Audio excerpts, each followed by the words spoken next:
Hello everyone, this is Priyanshu Ranjan, MBBS first professional year IGIMS Patna. I also appeared in ICR UG 2020 and cleared it with 401 marks out of 600 and my all India rank was 3500 approximately. I have completed my BSc Honours Agriculture first year in College of Agriculture Ganj Basoda and my university name was Jawaharlal Nehru कृषि विश्वविद्यालय जबलपुर। इस video में guys हम लोग discuss करेंगे आप सभी के ICAR के शेड्यूल के बारे में।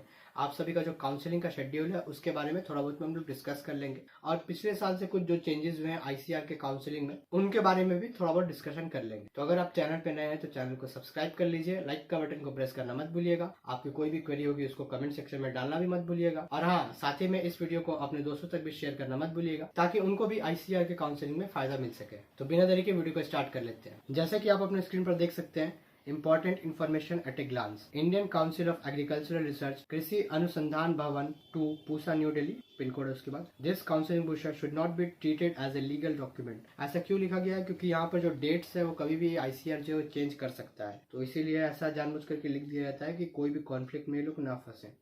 तो देख लीजिए, सबसे पहले आप देख सकते हैं यहाँ पे अनाउंसमेंट ऑफ रिजल्ट। आप सभी का 1 तारीख को रिजल्ट आ गया था। फिर रैंक कार्ड आप सभी का कितना लेट आया, 26 दिन के बाद आया, 26 तारीख को आया।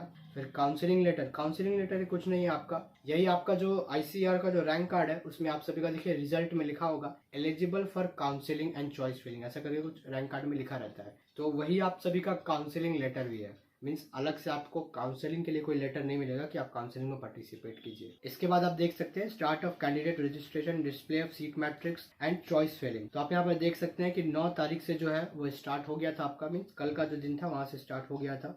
ये वीडियो मैं 10 तारीख को बना रहा हूँ, ठीक। एंड ऑफ रजिस्ट्रेशन और चॉइस फिलिंग आप सभी का 15 तारीख को है। एंड ऑफ रजिस्ट्रेशन एंड पे काउंसलिंग फी जो है वो आप सभी का 15 तारीख तक है, रात के 12 बजे तक है, ठीक। उसके बाद आप सभी का चॉइस फिलिंग एंड हो जाएगा आपका 16 तारीख को रात के 12 बजे तक, ठीक। और उसके बाद आप सभी का जो फर्स्ट राउंड का जो रिजल्ट है वो आ जाएगा आपका 19 तारीख के आसपास। हाँ, 19 दिसंबर को आप सभी के फर्स्ट राउंड का जो रिजल्ट है वो आ जाएगा। अच्छा, मैं आप सभी को एक और बात मेंशन करके बता देता हूँ कि ICAR का जो फेवरेट टाइम है ना वो 5 बजे का टाइम है, ठीक है। ICAR मैक्सिमम जो काम करता है वो अपना 5 बजे के हिसाब से करता है, ठीक है। फर्स्ट राउंड में आपको डॉक्यूमेंट्स अपलोड करने पड़ेंगे। जब आपका अलॉटमेंट आ जाएगा उसके बाद से आप सभी को अपना डॉक्यूमेंट्स अपलोड करना पड़ेगा। 19 से लेकर के 21 तारीख के बीच में आपको अपना डॉक्यूमेंट्स अपलोड करना पड़ेगा। फिर वहां पर आपको यूनिवर्सिटीज जो है वो आपका 23 तारीख तक डॉक्यूमेंट्स को वेरीफाई करेंगे। अगर आपके डॉक्यूमेंट में कोई भी गड़बड़ी मिलती है या फिर कुछ आप जो इमेज क्लिक करके आप अपलोड किए होंगे वो ब्लर होगा या फिर कुछ अनक्लियर होगा तो यूनिवर्सिटीज आपके डॉक्यूमेंट को रिजेक्ट कर देगी उसी समय और आपको फिर से डॉक्यूमेंट को अपलोड करने का ऑप्शन मिलेगा। वहां पर डॉक्यूमेंट का रीसबमिशन होगा, वो आपको 24 तारीख तक दिन के 12 बजे तक अपलोड कर देना है। और जो यूनिवर्सिटी है वो अदर हाफ में मीन्स 12 बजे के बाद 1 बजे से लेकर 5 बजे तक के टाइम के अंदर आपका डॉक्यूमेंट को रीवेरीफाई कर देगी। आपको इन सारी चीजों का ध्यान रखना है कि आप जो फाइल अपलोड करेंगे उसका जो इमेज है वो क्लियर होना चाहिए, थोड़ा सा भी ब्लर वलर इमेज जो है वो आप अपलोड ना करें। इन सारी चीजों का आप ख्याल करेंगे, ठीक। एक PDF फॉर्मेट में मैंने ऑलरेडी आप सभी को बता दिया था कि अपने डॉक्यूमेंट्स को कैसे रखना है, ठीक है। जब आपका यूनिवर्सिटीज जो है वो आपका डॉक्यूमेंट वेरीफाई कर देंगी तो उसके बाद आप सभी को सीट एक्सेप्टेंस फी जो है वो पे करनी पड़ेगी इसके बाद। और उसकी जो अमाउंट है वो कितनी है, 10,000 की जो अमाउंट है आपको सीट एक्सेप्टेंस फी वो पे करनी पड़ेगी। उसकी भी डेट दी हुई है, 26 तारीख तक आपको सीट एक्सेप्टेंस फी पे करनी पड़ेगी। सीट एक्सेप्टेंस फी किसको पे करनी पड़ती है? वैसे स्टूडेंट्स जिनको सीट चाहिए, मीन्स अगर मुझे US बैंगलोर अलॉट हो गया, ठीक, और अगर मुझे वो सीट चाहिए तो मैं सीट एक्सेप्टेंस फी को पे करूंगा। अगर मुझे वो सीट नहीं चाहिए, मैं चाहता हूं कि मैं अपग्रेड करूं, मींस मैंने अपने चॉइसेस को अच्छे से अरेंज किया है ताकि US बैंगलोर के ऊपर भी और भी अच्छे अच्छे कॉलेजेस हैं, तो मैं वहां से अगर अपग्रेड भी करता हूं ना तब भी मुझे जो सीट एक्सेप्टेंस फी है उसको पे करना पड़ेगा। मींस दोनों कंडीशन में आपको जो सीट एक्सेप्टेंस फी है उसको पे करना पड़ेगा। एक आपका एडमिट के केस में मीन्स आपको यूनिवर्सिटी चाहिए, और दूसरा आपको अपग्रेड के केस में अगर आपको यूनिवर्सिटी अपग्रेड करना है तो भी आपको सीट एक्सेप्टेंस फी जो है वो पे करना पड़ेगा। जो आप सीट एक्सेप्टेंस फी जो पे करेंगे उसका आपको प्रॉपर जो उसका जो ट्रांजैक्शन का जो डिटेल्स है उसको अपने पास अच्छे से रखिएगा, क्योंकि जब आप कॉलेज जाएंगे तो आपका जो 10,000 जो फी होगा कॉलेज का उसमें से डिडक्ट हो जाएगा। अगर किसी कॉलेज का फी 20,000 है तो आपको सिर्फ वहां जाकर 10,000 और एक्स्ट्रा पे करना पड़ेगा। ये जो आप ICAR को 10,000 दे रहे हैं एज ए सीट एक्सेप्टेंस फी वो वहां जाकर के एडअप हो जाएगा और आपको सिर्फ और सिर्फ वहां पर 10,000 और एक्स्ट्रा पे करना पड़ेगा अगर किसी यूनिवर्सिटी का फी 20,000 है। उसके बाद आप देख सकते हैं कि आपका जो रिपोर्टिंग का डेट है यहाँ पे खत्म हो जाएगा। उसके बाद यहाँ से सेकंड राउंड का जो स्टार्टअप है हो जाता है। सेकंड राउंड में वही स्टूडेंट्स जाएंगे जो अपग्रेड किए होंगे, मीन्स जो अपग्रेड नहीं किए हैं, मीन्स एडमिट कर लिए हैं, या फिर अगर आपने सीट एक्सेप्टेंस फी जो है उसको पे नहीं किया है तो आप सेकेंड राउंड में नहीं जा सकते। अगर आपको यूनिवर्सिटी मिल जाती है, अगर आप उसमें एडमिट हो जाते हैं, या फिर अगर आप 10,000 की सीट एक्सेप्टेंस फी नहीं पे करते हैं आपको यूनिवर्सिटी मिलने के बाद भी फर्स्ट राउंड में, तो भी आप सेकेंड राउंड में नहीं जा सकते हैं। ठीक, तो सेकेंड राउंड में जाने का एक ही रास्ता है, वो है अपग्रेडेशन। और कुछ ऐसे भी स्टूडेंट्स होंगे जिन्हें फर्स्ट राउंड में कोई भी कॉलेज अलॉट नहीं हुआ होगा, तो वैसे स्टूडेंट्स भी डायरेक्टली सेकेंड राउंड में फिर से आ जाएंगे। अगर उन्हें सेकेंड राउंड में भी कुछ भी अलॉट नहीं हुआ तो वो थर्ड राउंड में चले जाएंगे, और अगर थर्ड में भी कुछ अलॉट नहीं हुआ तो फोर्थ राउंड में चले जाएंगे, फोर्थ में भी नहीं अलॉट हुआ तो वो मॉप अप में चले जाएंगे। तो ऐसे ऐसे करके वो भी स्टूडेंट्स जो हैं वो फर्दर राउंड में पार्टिसिपेट करते रहेंगे। लेकिन इसके लिए फिर से आपको चॉइस फिलिंग रजिस्ट्रेशन का मौका नहीं मिलेगा। अगला आपको चॉइस फिलिंग और रजिस्ट्रेशन का मौका सिर्फ और सिर्फ मॉप अप राउंड में मिलेगा, अभी आपको नहीं मिलेगा। राउंड 1 के बाद कोई भी चॉइस फिलिंग का मौका नहीं मिलेगा। मैं आपको बार बार ये इसलिए बता रहा हूँ कि आप जो अपना जो चॉइस फिलिंग है उसको ध्यान से फिल कीजिएगा, क्योंकि एक बार अगर आपने चॉइस फिल गलत कर दिया तो फिर वहाँ पे फिर आपका कोई हेल्प नहीं कर सकता है, ICR भी कोई हेल्प नहीं करेगा। तो चॉइस फिलिंग आप अच्छे से कीजिएगा। फिर राउंड 2 में भी सेम चीज़ है, आप अपग्रेड करके पहुंचे तो आपको फिर से डॉक्यूमेंट्स अपलोड करने का जरूरत नहीं है। जो आपने राउंड 1 में अपलोड किया था वही डॉक्यूमेंट जो है वो ICR ट्रांसफर कर देगा जो राउंड 2 की अलॉटेड यूनिवर्सिटी है उसको। और जो नए स्टूडेंट्स होंगे जिन्हें फ्रेश अलॉटमेंट हुआ होगा, जो राउंड 1 में जिनको अलॉट नहीं हुआ होगा, वैसे स्टूडेंट्स जिनको डायरेक्टली सेकेंड राउंड में अलॉट हुआ यूनिवर्सिटी, उनको फिर से यहाँ पर अपने डॉक्यूमेंट्स अपलोड करना पड़ेगा।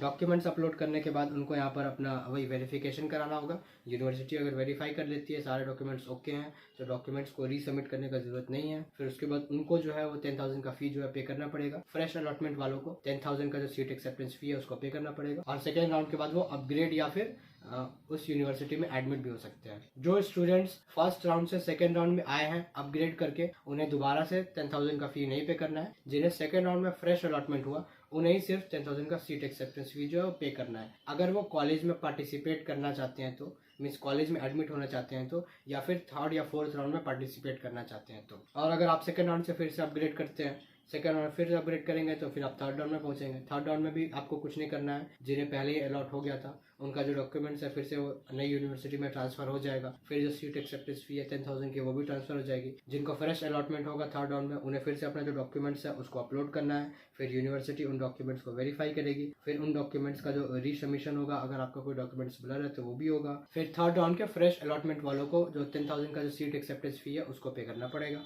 और इसके बाद फिर से वो चाहे तो अपग्रेड कर सकते हैं। मीन्स टोटल 4 राउंड है जिसमें आप फर्स्ट, सेकंड और थर्ड राउंड में जो है वो आप अपग्रेड कर सकते हैं। 4 राउंड में से आप 3 राउंड में अपग्रेड कर सकते हैं।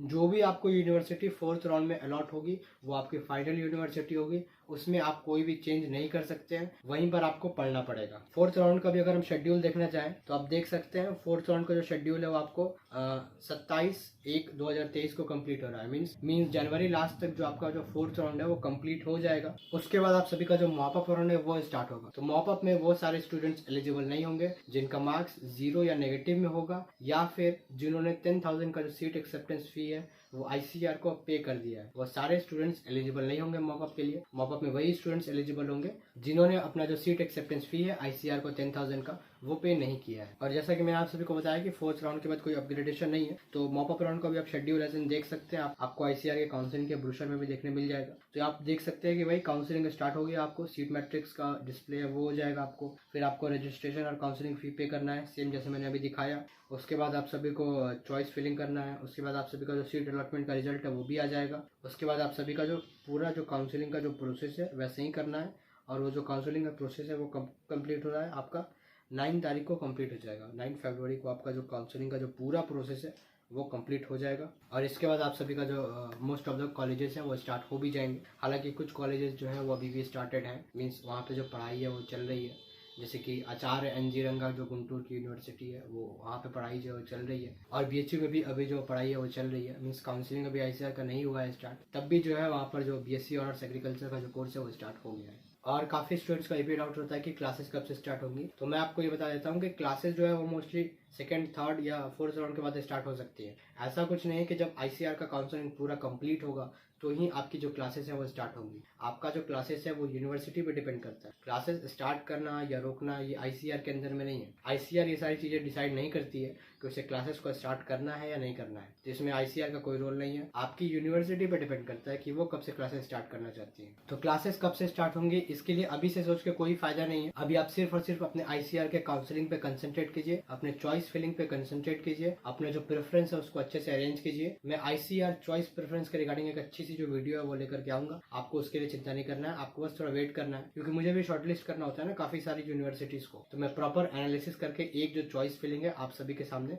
प्रेजेंट करूंगा अपना, और उसको मैं डिस्कस भी कर लूंगा आप सभी के साथ। और हाँ, अगर आप मेरे साथ व्हाट्सएप या फोन कॉल पे कनेक्ट होना चाहते हैं, अगर आपको ICAR काउंसलिंग में कोई भी डाउट होता है, अगर आप मुझसे पूछना चाहते हैं व्हाट्सएप या फोन कॉल, तो मैंने अपने पेड काउंसलिंग का जो लिंक है वो डिस्क्रिप्शन बॉक्स में दे रखा है। आपको डिस्क्रिप्शन बॉक्स में जाना है, वहाँ पर आपको एक लिंक मिलेगा, आपको उस लिंक पर क्लिक करना है। जैसे ही आप उस लिंक पर क्लिक करेंगे तो आपके सामने गूगल फॉर्म ओपन अप होगा, उसमें आप सभी को जो रिक्वायर्ड इन्फॉर्मेशन है उसको फिलअप करना है। जब आप उस इन्फॉर्मेशन को फिलअप कर लेंगे तो 499 का जो अमाउंट है आपको मेरी UPI ID पे भेजना है। UPI ID पे जब आप भेजेंगे उसका स्क्रीनशॉट वहाँ पर अपलोड कर दीजिएगा। जब आप वहाँ पर स्क्रीनशॉट अपलोड कर देंगे तो मैं आपको विद इन 1 या 2 आवर, या बहुत ज्यादा अगर लेट हुआ तो विद इन 1 डे मैं आप सभी को कांटेक्ट कर लूंगा। अगर आप पेड काउंसलिंग ज्वाइन नहीं कर सकते हैं तो आप यूट्यूब के कमेंट सेक्शन का प्रॉपर यूज कीजिएगा। मैं कमेंट में भी कोशिश करता हूँ कि मैं सबको रिप्लाई दे दूँ। और अगर आपको कोई पर्सनल डाउट है तो आप इंस्टाग्राम पे चेकआउट कर सकते हैं, आप इंस्टाग्राम पे मुझे DM कर सकते हैं, उसका भी लिंक जो है डिस्क्रिप्शन बॉक्स में मिल जाएगा। That's all for this video guys, thank you so much guys and take care.